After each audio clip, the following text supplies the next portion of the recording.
Dear sisters and brothers in Christ, the gospel story about the rich man and Lazarus tells us the reality of today's society, where the gap between the rich and the poor gets bigger and bigger. To the poor child, it is impossible for people at the one end to reach those at the other.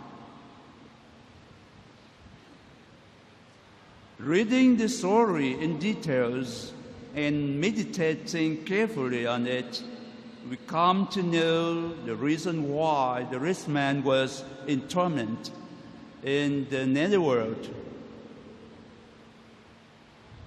It is not simply because he was rich. To be rich is not a sin at all.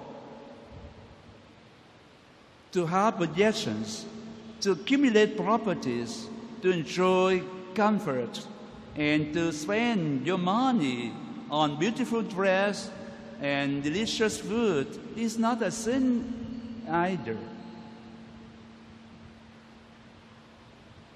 It is absolutely fair and legal for you to eat the bread which you earn from your hard and honest labor.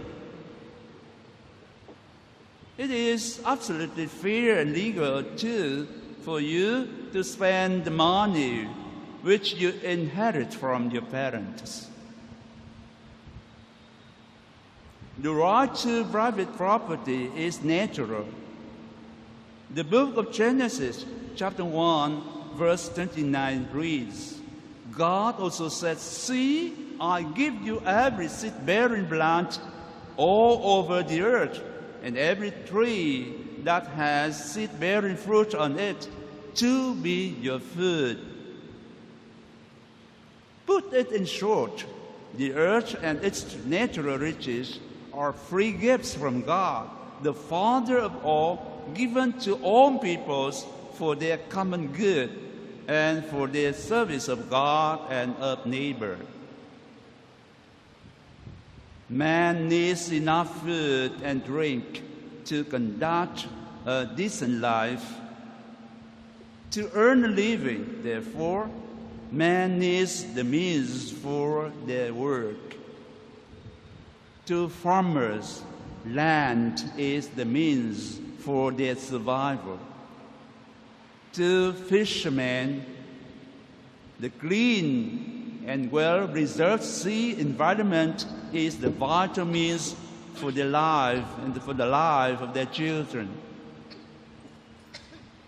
Recognition of and respect for the right to private property of every citizen, therefore, should be the obligation of all civilized people, in particular those in public positions.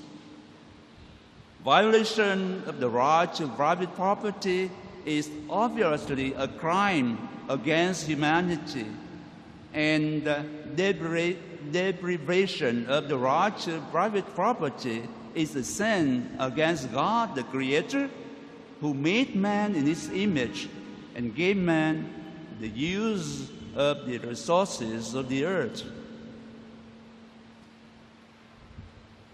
Back to the story of the rich man to see why he committed sin while using his property.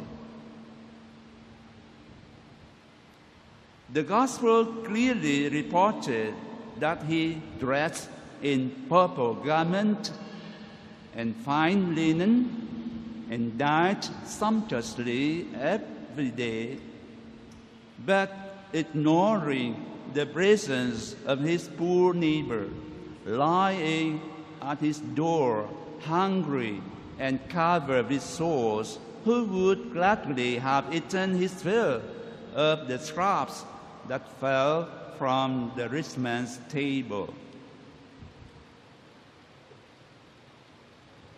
It is not a crime to have property which you earn from your honest work.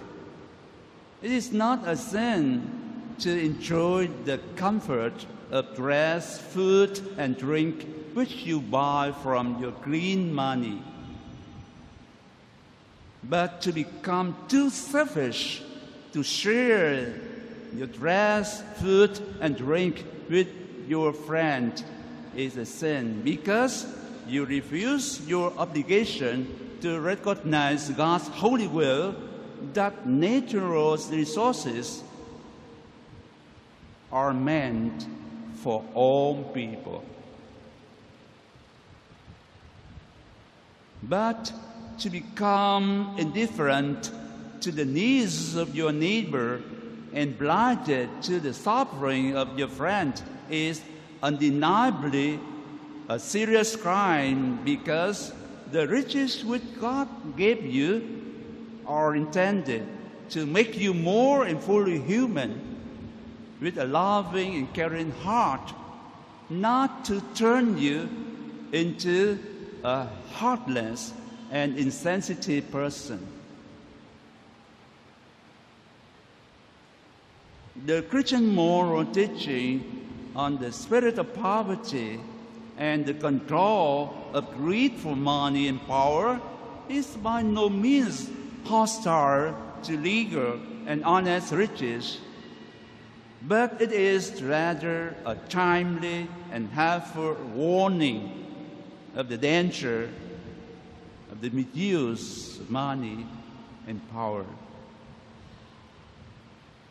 Refusing to share with others God's blessing is tantamount to refusing a share in God's kingdom.